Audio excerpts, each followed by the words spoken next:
Electron spine resonance বা electron paramagnetic resonance spectrometry এটা একটি এমনই পদ্ধতি যার মাধ্যমে বিভিন্ন রিয়াকশানকে আইডেন্টিফাই করা হয়, বিভিন্ন স্ট্রাকচার মলিকুলার স্ট্রাকচারকে আইডেন্টিফাই করা হয়, ফ্রি রেডিক্যালকে আইডেন্টিফাই করা হয়। এক্ষেত্রে iron, cobalt, nickel, free radical এইসব ধাতু ইউজ করা হয় যেখানটা করে আনপেয়ার্ড ইলেকট্রন থাকে। আনপেয়ার্ড ইলেকট্রন নিজের কক্ষপথে যখন ঘোরে তখন যেহেতু ওটা একটা চার্জ কক্ষপথে ঘোরার কারণে ওর একটা ম্যাগনেট জেনারেট হয়।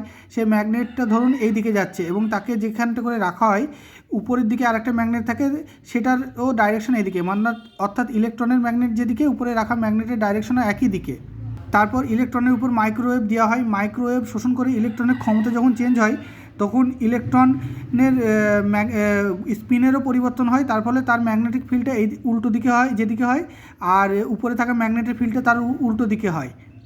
এরপর যখন হঠাৎ করে মাইক্রোওয়েভ বন্ধ হয়ে যায় তখন আবার ইলেকট্রন যে শক্তিটা শোষণ করেছিল সেটা ত্যাগ করে দেয় এবং আবার এই উপরে থাকা ম্যাগনেটের সঙ্গে অ্যালায়েন্স হয়ে যায়।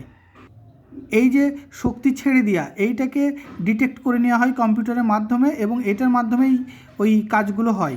ইলেকট্রন স্পাইন রেজোন্যান্স স্পেকট্রোমেট্রির মাধ্যমে যে কাজগুলো হয়।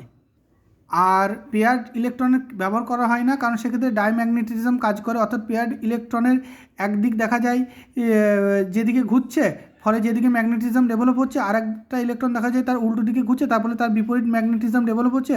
তো এই দুটি ম্যাগনেটিজম পরস্পরকে করে দেয়, নষ্ট করে দেয়। এটাকে এমএস দ্বারা সিগনিফাই করা হয়, যে একটা ক্লক ওয়াইজ ঘুরে তাকে প্লাস হাফ ধরা হয়, যে অ্যান্টি ক্লক ওয়াইজ ঘুরে তাকে মাইনাস হাফ ধরা হয়, তাহলে পরস্পরের ম্যাগনেটিজমটা ক্যান্সেল হয়ে যায়। কিন্তু আনপেয়ার্ড ইলেকট্রনের ক্ষেত্রে তো ক্যান্সেল হওয়ার জায়গা থাকে না, কারণ সেটা সিঙ্গেল। যখন ম্যাগনেট আর ইলেকট্রনের দ্বারা তৈরি হয় ম্যাগনেটের ডাইরেকশন একই দিকে থাকে সেটাকে বলা হয় আলফা স্টেট, আর মাইক্রোওয়েভ শোষণ করার পর যখন ডাইরেকশন আলাদা হয়ে যায় তখন সেটাকে বলা হয় বিটা স্টেট। এই যে আলফা স্টেট থেকে বিটা স্টেট, আবার বিটা স্টেট থেকে আবার আলফা স্টেটে আসার সময় যে এনার্জি ত্যাগ হয় এটাকে আইডেন্টিফাই করে বিভিন্ন কাজ করা হয়।